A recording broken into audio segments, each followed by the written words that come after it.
Hi there, I'm Seb Maley and I'm the CEO at Qdos. Whilst noise around the I-35 reform has died down over the last few months, we still get a lot of questions both from contractors and engagers about the Small Companies Exemption. When the government introduced the draft legislation for the revised off-payroll rules, which place responsibility and risk with the client rather than the contractor, they made quite a lot of the fact that there was a carve-out for clients who were defined as small companies. Given that something like 99% of companies in the UK are classed as small, it allowed the government to play down the potential impact of the reform and say that the vast majority of businesses in the UK wouldn't be affected. And whilst that's technically true, it's a bit of a red herring because there are still around 44,000 medium or large companies, and they are who the majority of contractors will have been engaged by. But naturally, many contractors will work for clients who are legitimately small companies, so it's still important that people understand what the exemption means. Firstly, what actually is a small company? Well, with the off-payroll legislation, the government have used the same criteria that is defined by the Companies Act to identify which companies are small and which are medium or large. There are three specific criteria, and two of the three need to be met for a company to be considered medium or large. They are A, a turnover of more than £10.2 million, B, a balance sheet of more than 5.1 million, and C, more than 50 employees. If two of these criteria are not met, the company will be considered small.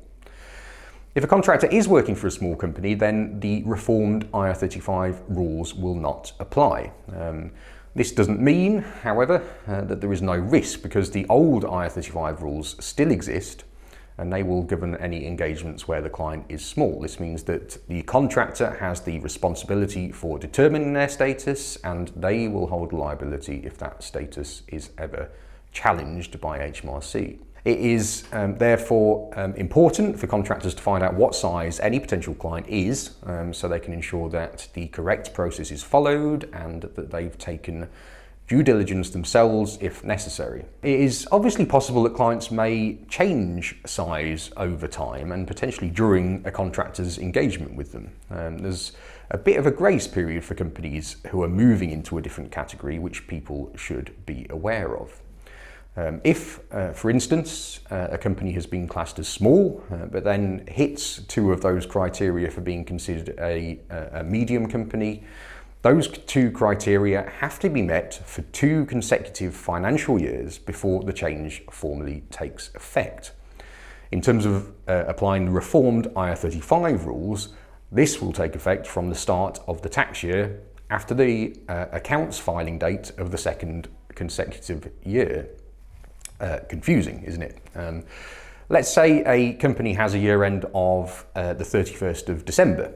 This means that their filing date, which is 9 months after year end, will be the 30th of September.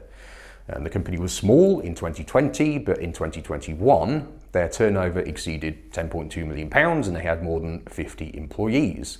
This continued in 2022, which means they've hit the criteria for being a medium business.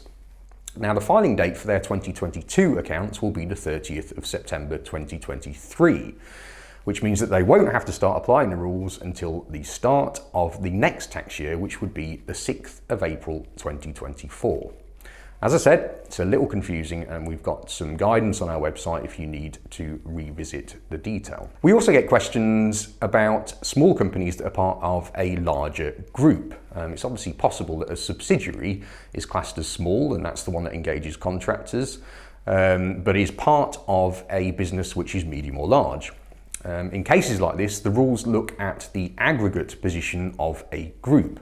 So if a parent company is medium or large, the reformed rules will apply even if the specific entity engaging the worker is small. This will even be the case if the small client is in the UK, but the larger parent is based abroad. With non-UK businesses, the rules will apply if they have a permanent establishment in the UK, regardless of its size. Now, there are many people who are predicting that the Small Companies Exemption will be relatively short-lived.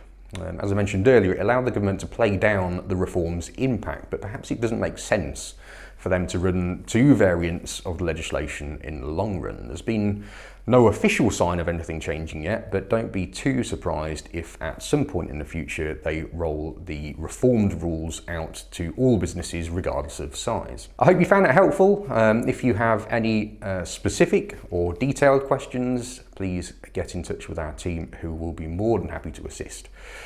Thanks for watching, and we'll see you again soon.